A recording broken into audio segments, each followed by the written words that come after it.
이거 우리나라만 그런 거 아니에요. 이렇게 얘기하고 있습니다. 이거 좀 국민 눈높이에 맞는 발언입니까? 저희가 지금 IMF 위기를 당한 것도 아니고 금융위기 상황도 아니고 전쟁이 난 것도 아닌데 금융시장이 사실상 거의 지금 붕괴 수준이잖아요. 우리 금융당국이 최종 책임자로서 여러 가지로 국민들께 신뢰라든지 이런 측면에서 저희들이 제대로 부응하지 못한 이런 부분에 대해서 송구하게 생각합니다. 그 금감원 입장에서도 그 책임에 대해서는 무겁게 받아들이고 있습니다.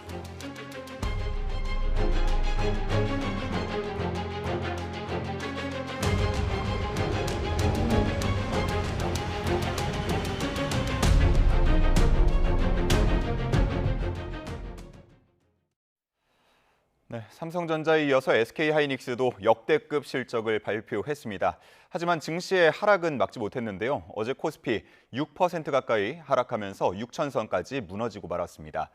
이틀째 증시가 폭락하자 당국은 증시 변동성을 키운 단일 종목 레버리지 ETF 관련 추가 대책을 내놨는데 관련 내용들 자세하게 짚어보도록 하겠습니다. 이정환 한양대 경제금융학부 교수 나왔습니다. 안녕하십니까? 네, 조금 전에 화면에서도 나왔지만 국회 앞에는 근조 화환이 늘어섰습니다. 투자자들의 마음을 잘 대변하는 것 같은데 지금 이틀 동안 폭락이 이어졌거든요. 어떻게 진단하십니까? 사실 어제는 반등을 할 거라고 예측하는 분들도 꽤 많았는데 SK하이닉스 실적이 예측치보다 높다라고 하면은 그걸 모멘텀 삼아서 떨어진 건 반등하지 않을까 하는 기대감이 있었는데 이제 9시 전에 이제 장전에 발표한 하이닉스의 실적이 그렇게 썩 좋지는 않았다. 그러니까 굉장히 좋았지만 시장에 아주 높은 기대는 못 미쳤기 때문에 그다음에 이제 주주 환원 정책 같은 것들 좀 미흡했다라는 약간의 의견들이 있으면서 좀 이쪽에 좀 불안감들이 생긴 것들이 아니냐. 그러니까 영업이익이 빠르게 보통 늘어나고 그다음에 시장이 원했던 거는 기대치보다 조금 더 많이 오르는 거였는데 지금 어마어마하게 좋은 실적을 내고 있지만 워낙에 지금 눈높이가 높다 보니까 시장이 좀 부응을 못했고 그것이 발단이 되면서 어떻게 보자라면 이 메모리 반도체의 업황이라든지 이런 것들에 대한 약간의 불안감이 커지고 그다음에 여러 가지 시장의 요인들, 중국의 반도체 요인들이라든지 아니면 시장의 어떤 제도, 지금 레버리지 ETF에 대한 얘기들이 계속 나오고 있는데 레버리지 ETF 같은 것들이 몰리면서 주가 하락을 유도한 것이 아니냐라는 이야기들이 나오고 있다는 말씀 드릴 수 있을 것 같습니다. 결국은 하이닉스가 굉장히 실적이 좋고 영업을 잘하고 있긴 한데 지금 투자자의 기대 수준이 그 정도 기대 수준이 아니거든요. 반등을 하려고 하면은 그거보다 더 잘하는 것들이 나왔어야 되는데 어제 조금 미흡한 것들이 어떤 시장의 심리를 좀 위축시키고 말씀드린 것처럼 전반적인 메모리 반도체 업황, 그러니까 중국의 추격이라든지 아니면 이런 계약에 대한 문제, 영업이익에 대한 전망 이런 것들 겹치면서 주가가 좀 많이 떨어진 것이 아니냐 이렇게 평가를 하고 있습니다. 예, 컨퍼런스 콜에서 주주 환원책 같은 것들 안 나온 것도 일부 실망감을 더한 것 같고요. 표현이 조금 그렇습니다만 요즘 정말 툭하면 사이드카다, 서킷 브레이커다 이런 소식들 많이 볼 수가 있습니다. 이게 세기도 힘들어서 저희가 자료로 한번 준비를 해봤는데 한번 보시죠. 자, 코스피와 코스닥을 합쳐서요. 사이드카가 70번입니다. 지금 7월이거든요. 7월까지 70번 발동이 됐고 서킷 브레이커 역시도 13번 발동이 됐습니다. 관련 제도가 도입된 1996년 이후 지난해까지 30년 가까이 쌓인 발동 횟수의 절반을 이미 7월까지만 해도 넘어섰다 이런 얘기들이 나오는데 이게 지금 어쨌든 변동성을 좀 잠재우기 위해서 일시적으로 취하는 조치 아닙니까? 제 역할을 하기 충분한 겁니까? 일단은 필요한 어떤 제도라고는 당연히 말씀드릴 수 있겠고요. 이런 것 특히나 이제 사이드카가 발동되면 프로그램 매매 같은 것들이 정지가 되면서 기계적인 알고리즘 트레이딩에 따른 어떤 급락이라든지 급등을 막는 이런 효과들이 분명히 있다는 말씀드릴 수 있을 것 같습니다. 다만 이제 업황 자체가 지금 변동성이 굉장히 심하고요. 그러니까 지금 리스트들이 굉장히 크게 나오고 있는데 미국 이란 전쟁이라든지 국제유가 급등이라든지 미국 기준금리 인상, 그다음 기술주 약세, 그다음에 중국 반도체 이런 여러 가지 이슈들이 대외적인 요인이 큰데다가 아무래도 우리나라 반도체에 대한 의존도가 굉장히 크거든요. 장에 반도체에 대한 의존도가 너무 크다 보니까 한 50%가량 거의 가다 보니까 이쪽에 그러니까 반도체 주식이 조금만 흔들리게 되면은 사이드카라든지 이런 것들이 발생할 수밖에 없는 상황들이 만들어진 것들이 아니냐라는 이야기들이 나오고 있습니다. 결국은 제도 자체는 필요하다. 서킷 브레이커라든지 사이드카 제도 자체는 당연히 필요한 제도라고 보시면 될 것 같고 지금 우리나라 주가에 너무 반도체 지수의 영향, 반도체 부분의 영향이 굉장히 크고 이 반도체 부분이 글로벌리 이제 지금 미국-이란 전쟁이라든지 아니면 중국 반도체 역진 이런 것들에 따라서 변동폭이 워낙 큰 상태이기 때문에 이런 영향에 따라서 이제 자동으로 발효되는 것들이 아니냐는 이야기 나오고 있습니다. 다만 이 폭 자체가 3%, 8% 폭이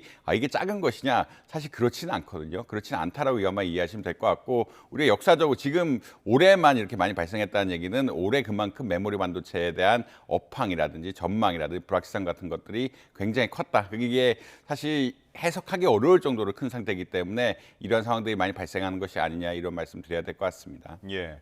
일단 오늘과 내일 거래일이 남아있긴 합니다만 지금 7월 월간 낙폭을 보면 마이너스 33%가 넘습니다. 그러니까 시간이 좀 흐르고 봤을 때 대체 2026년 7월에는 무슨 일이 있었냐 하고 기억이 될 정도인데 이전에 외환 위기나 금융 위기 때보다 또 더 심한 것 같아요. 그때 당시에는 30%까지는 안 넘었잖아요. 뭐 한 달에 30% 내려간다는 일은 흔한 일은 아니고요. 특히나 이제 외환위기 상황과 금융위기 상황과 지금 좀 다르거든요. 지금 경제 성장률을 오히려 높게 보면서 금리를 인상하자라는 이야기가 나오고 있는 이런 상황이라고 보시면 될 것 같아요. 물론 한 번 인상을 했지만 한 번 더 인상을 해야 되는 것이 아니냐는 이야기가 나오고 있을 정도로 경제 자체는 굉장히 좋고 수출 역시 역대급을 하고 있는 상황인데 지금 주가의 변동폭이 크다라는 말씀 드릴 수 있을 것 같고요. 이런 이야기는 어떤 거냐면 이제 경제적인 문제, 펀더멘탈에 대한 문제라기보다는 어떤 투자자들의 심리라든지 아까 말씀드린 것처럼 기대치에 대한 이야기들이 계속 나올 수밖에 없다. 그러니까 사실 예상보다 기대치가 굉장히 높으면서 그러니까 투자자 수준이라는 게 주가가 사실 3천에서 9천까지 굉장히 빨리 올라간 것은 투자자들이 영업이 굉장히 빨리 늘어날 것이라는 기대치들이 반영이 된 거거든요. 그리고 기대치 수준이 워낙 높은 상태에서 불확실성한 요인들이 크다 보니까 이런 일들이 좀 발생하는 것이 아니냐. 그러니까 이제 30% 수준 자체는 굉장히 크다라고 말씀드릴 수 있을 것 같고 다만 이제 IMF나 금융위기와 비교하기는 어려운 거는 그때는 경제 장치에 큰 충격이 있었는데 지금은 금융시장의 불확실성이라든지 제도적인 요인에 따라서 발생하는 거기 때문에 펀더멘탈하고는 그렇게 상관은 없는 이슈라고 아마 이해하시면 될 것 같다. 그렇지만 굉장히 불확실성이 크기 때문에 뭐 소비자 심리라든지 이런 것들에 또 투자 심리라든지 이런 것들에는 부정적인 영향을 미치고 있다 이런 말씀 드려야 될 것 같습니다. 예. 이 변동성의 그 한 중심에는 역시나 반도체, AI 관련 종목들이 있을 것 같습니다. 특히나 삼성전자, SK하이닉스. 한 달 사이에요. 거의 뭐 고점과 비교하자면 절반 가까이 내려온 그런 모습입니다. 이전에도 계속 AI 고점론, 거품론 이런 얘기들 많았잖아요. 어떻습니까? 그에 대한 해석이 좀 달라지는 겁니까? 사실 어제 마이크로소프트하고 이제 오늘이죠. 사실 마이크로소프트하고 메타, 그 페이스북 기업의 영업이익 전망치, 영업이익이라든지 실적이 나왔는데 지난 분기 실적이죠.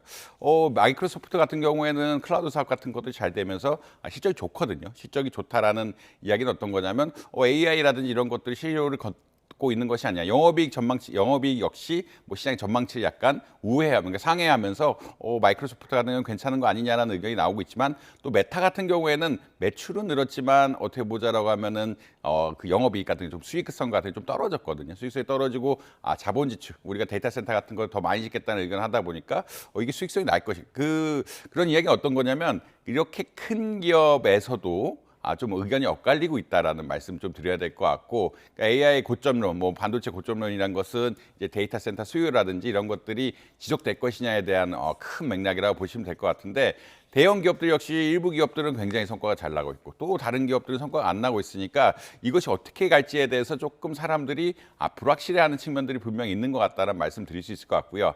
그 다음에 이제 아무래도 메모리 반도체라든지 반도체 주가가 너무 많이 오르다, 너무 빠르게 오르다 보니까 기관들이 기본적으로 매도하려는 인센티브 이런 것들이 겹침에 따라서 주가의 변동성이 좀 클 수밖에 없는 이런 상황들이 발생을 하고 있다. 더군다나 이제 레버리지 상품까지 겹쳐 있다 보니까 이 레버리지에 대한 좀 지나친 의존도 이런 것들이 겹치면서 주가가 좀 크게 변동하고 있는 것이 아니냐. 실적 자체는 어제 SK하이닉스 역대급 실적이거든요. 너무나 좋은 실적을 거뒀는데 그럼에도 불구하고 좀 시장 기대보다 약간 모자르다 보니까 이런 큰 여파가 나올 정도로 좀 시장의 불확실성이 크다. 아까 마이크로소프트와 메타 이야기처럼 시장의 뭐 대기업 자체의 불확실성이 큰 상황이기 때문에 어떤 개인 투자자들은 좀 조심할 수밖에 없는 이런 상황들까지 이어지고 있는 것이 아니냐 이런 말씀 드려야 될 것 같습니다. 예. 이 변동성의 원인 중 하나로 단일 종목 레버리지 ETF가 꼽히고 있는데 국회 앞 근조 화안에서도 이거 폐지하자 이런 목소리 계속 나오고 있고요. 자, 그런데 이틀째 급락을 하고 있지만 개인들은 이 레버리지 종목 매수를 하고 있다고요. 이제 아무래도 주가가 반등할 것이라고 예측을 하게 되면은 이게 바닥이다라고 생각을 하게 되고, 바닥에서 주가 오를 거를 생각하면 2배를 올리는 것이 사실 굉장히 좋은 전략이긴 하거든요. 워낙 30% 이상 지수가 빠지다 보니까 주가가 올라가야 되는 것이 아니냐라는 기대감도 역시 있는 것 같고요. 이 역시 있는 그런 이야기는 어떤 거냐면, 내가 본 주식을 사는 것보다는 2배 레버리지 상품 같은 것들을 사면서 주가를 흔히 말하는 수익성을 높이는 게 뭐 투자자로서는 합리적인 선택일 수 있다라는 말씀은 드려야 될 것 같습니다. 다만 이제 워낙 변동성이 큰 상황이라 아까 말씀드린 저 일반 레버리지 상품도 굉장히 많이 샀지만 어제는 인버스 상품도 굉장히 많이 샀거든요. 예. 인버스 상품 많이 샀다는 이야기는 어떤 거냐면 삼성전자라든지 SK 하이닉스 주가가 떨어지는데 투자를 하는 분들도 굉장히 많았다라는 이야기가 드릴 수 있을 것 같고, 그만큼 시장의 바닥이 어디인지 혹은 바닥에 따라서 주가 반등할 것인지 또 떨어질 것인지에 대한 어떤 의견 역시 굉장히 많이 갈리고 있다라는 아마 말씀을 드려야 될 것 같습니다. 결국은 이 제도를 뭐 사실 이거 어떻게 해야 되느냐가 굉장히 핫 이슈긴 한데, 아무래도 지금 투자한 사람들은 이미 주어진 상태에서 투자를 하고 있다. 주어진 상태에 투자를 하고 있다는 이야기는 어떤 거냐면, 이미 레버리지 ETF는 내 투자 어떤 툴 안에 들어가 있는 상태에서 투자를 하고 있기 때문에, 그리고 많은 어마어마한 지분들을 가지고 있기 때문에 이것을 쉽게 제도적으로 고치기는 뭐 어려운 상황이긴 하다. 뭐 이런 말씀까지는 덧붙여야 될 것 같습니다. 예. 자, 그래서 이 변동성에 과연 개인 투자자들이 잘 대처하는가 하고 볼 수 있는 자료가 하나 있는데, 보면 ETF 투자액으로만 56조의 손실을 본 것으로 추산된다라는 자료가 있습니다. 특히나 또 흔치 않게 비투를 한다라는 그 얘기들도 많이 들을 수가 있는데, 문제 없겠습니까? 아무래도 이제 레버리지 상품이라든지 B2는 변동성 장에서는 굉장히 안 좋은 상품이다라는 말씀드릴 수 있을 것 같고요. 결국은 이제 오를 때는 좋지만 떨어질 때는 흔히 말하는 의미복리 효과죠. 그러니까 20% 떨어지고 20% 오르면 사실 3~4%씩 손해 보는 게 정상적인 상황이기 때문에 굉장히 위험한 상품이다라는 말씀 드릴 수 있을 것 같습니다. 결국은 이게 흔히 말해서 이제 사람들이 투자 심리가 어떻게 되냐면, 보통 좀 돈을 많이 잃었을 때 레버리지 상품 같은 걸 통해서 이제 반등시키려는 그런 인센티브 같은 것들도 있거든요. 그런 심리 같은 것들이 있기 때문에 레버리지 상품이라든지 신용을 통해서 손해를 메꾸려는 이런 투자 경향성도 있긴 한데, 그런 것들을 지금 같은 변동성 장에서는 되도록이면 안 하시는 게 좋은 것이 아니냐. 워낙 아까 말씀드린 것처럼 지금 레버리지 상품도 많이 사고 인버스 레버리지 상품도 굉장히 많이 사고 있는 상황이라서 시장의 어떤 기대의 어떤 폭이 굉장히 그 범위가 굉장히 넓다라고 아마 이해하시면 될 것 같고, 그 말은 돈을 크게 벌 수도 있지만 돈을 크게 잃을 수도 있는 상황이라 아무래도 비투라든지 레버리지 상품 같은 것들은 좀 자제해야 되는 이런 상황들이 아닌가 이렇게 생각을 하고 있습니다. 예, 워낙 대응하기가 어려운 상황이다 보니까 이 당국자들의 한마디 한마디에 투자자들은 더 집중할 수밖에 없는데, 김용범 정책실장 이야기를 보면 이 단일 종목 레버리지 ETF만의 문제라고 볼 수는 없다라고 하면서 개인 투자자들의 역동성을 언급했단 말이죠. 이 얘기 어떻게 들으셨습니까? 뭐 죄송합니다. 한국의 개인 투자자들이 위험성도 높다. 그래서 레버리지 상품 같은 것들을 많이 쓴다는 이야기는 나오고 있긴 한데, 근데 아무래도 정책실장의 어떤 이야기로서는 좀 부적절한 것들이 아니냐가 보통 시장의 평가인 것 같습니다. 그건 이 판을 만드는 것이 이제 정책실장의 의견이라는 이야기들이 굉장히 많이 나오고 있는데, 이런 것에 대해서 책임을 회피하는 것처럼 느껴가지고 사람들이 굉장히 반발이 많다라는 이야기는 드릴 수 있을 것 같고요. 그런 이야기 어떤 거냐면, 이 사실 부동산하고 달리 주식은 또 특징이 하나 있습니다. 부동산 같은 경우에는 담보 가치가 남아 있는데 주식은 팔아버리면 아무것도 안 나는 상황들이 발생을 하거든요.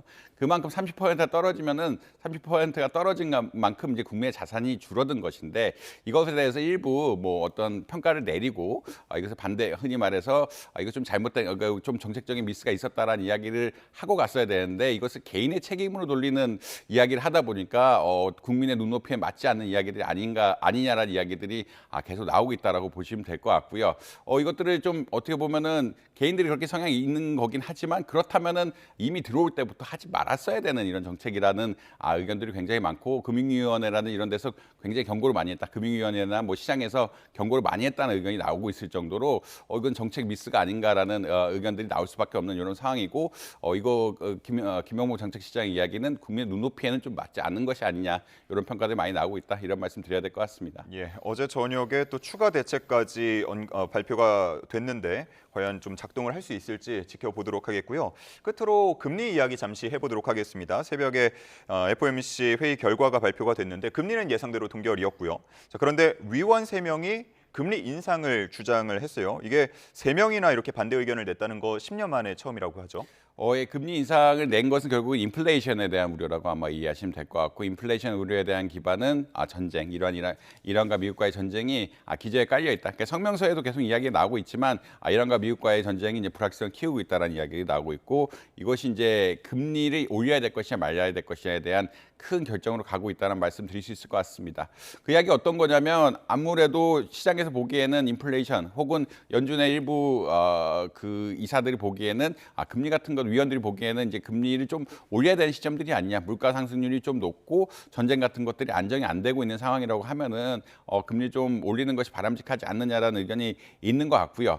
뭐 이제 케빈 워시 연준 의장은 이건 가족 간의 싸움이다라는 뭐 이런 식으로 논평을 하긴 했는데, 뭐 의견이 이렇게 좀 갈리고 있다는 이야기는 어떤 거냐면, 결국은 시장에서는 조금 올리는 가능성에 대해서도 굉장히 심각하게 고민을 하고 있다. 뭐 이런 말씀은 아마 드려야 될 것 같습니다. 물론 이제 케빈 워시 연준 의장이 이번에 발표를 하면서 그 미국 금리 타겟은 2%다라고 명백하게 얘기를 하고, 그다음에 경기가 나쁘지 않고 이런 것들에 대해 전반적으로 이야기를 하면서 9월에 인상 확률 조금 떨어지긴 했거든요. 9월에 인상 확률 조금 떨어지긴 했는데, 아무래도 이제 연준의 어떤 3명의 이런 반대 의견이 있다 보니까 시장에서는 이게 좀 더 올려야 되는 것이 아니냐, 또 인플레이션이 장기화되면은 금리 같은 것들이 더 올라가야 되는 것이 아니냐라는 의견들이 나오면서 좀 어떻게 보면 의견이 엇갈리고 있는 양상들을 보이고 있다, 이런 말씀 드려야 될 것 같습니다. 예, 밤사이 여러 가지 소식 들려왔는데요. 잠시 후에 열릴 우리 시장에 어떤 영향 주는지 지켜보도록 하겠습니다. 이정환 한양대 경제금융학부 교수였습니다. 고맙습니다.